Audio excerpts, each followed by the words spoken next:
G'day YouTube. Tonight I'm working back on this motorbike again, well this three-wheeler contraption. I've got this big speedway tyre here to feed on the rim properly now, and it's stayed pumped up for about a week. I've pulled the rear swing arm off this bike and the exhaust pipe, and I'm going to start making the rear swing arm. So I need to find some bearings 25mm inside diameter so I can start making them, because I'm going to have to step it out for this huge wheel, and I'm also going to have a jack shaft so I can gear it down twice.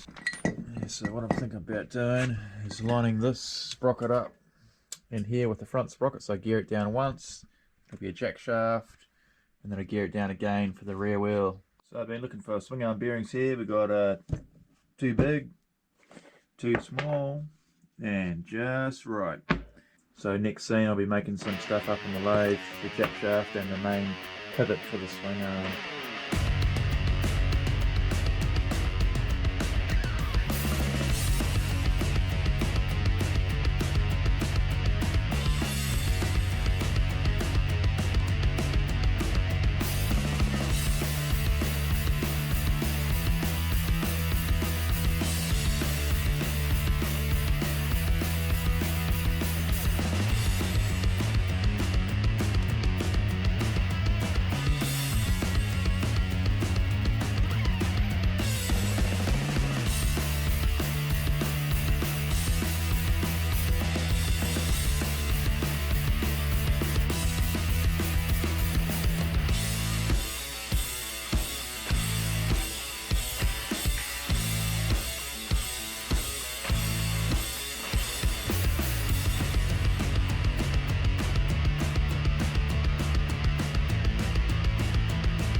Okay, so I've tacked all this together now, out of 50x50 box section.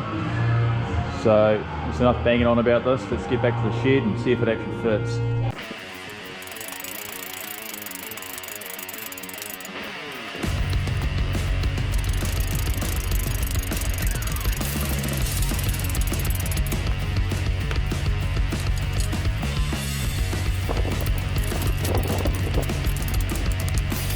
Okay, so I've got that mounted in there now.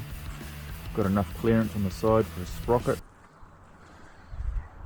Fits in this part good, and the tabs, this tab here goes to the spring, and then this one here goes to the weird rotary dampener that this bike has. So it's pretty much weld those on. I'm kind of happy with the height it is. And I found these huge bearings here. It's got a 55mm inside diameter. They're overkill, but I can use a piece of 50 NB pipe to go through there. That way I get a sort of a lighter axle, and it's sort of the biggest size I can fit through there.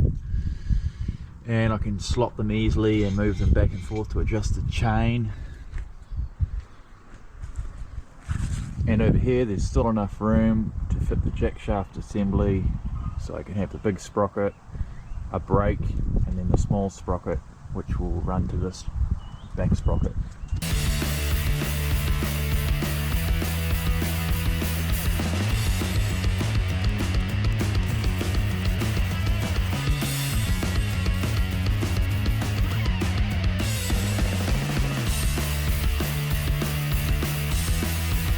So it's the next day and I'm in at work. I've got to make these bearings fit into this for the jack shaft. I've got to use this big lathe so it will fit in the chuck through the throat.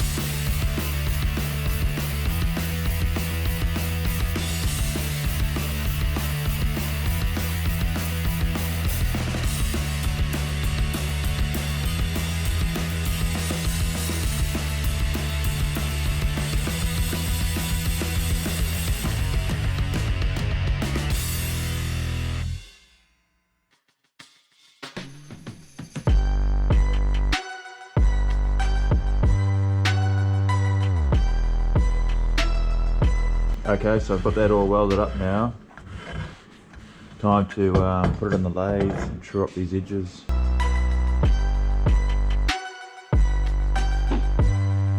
Okay, so I've got this back home now. It's all polished up. I've got a recessed lip here, so the disc sits over like that, and that locates it. So I can drill through for that. And the other side, got the same deal for the sprocket. It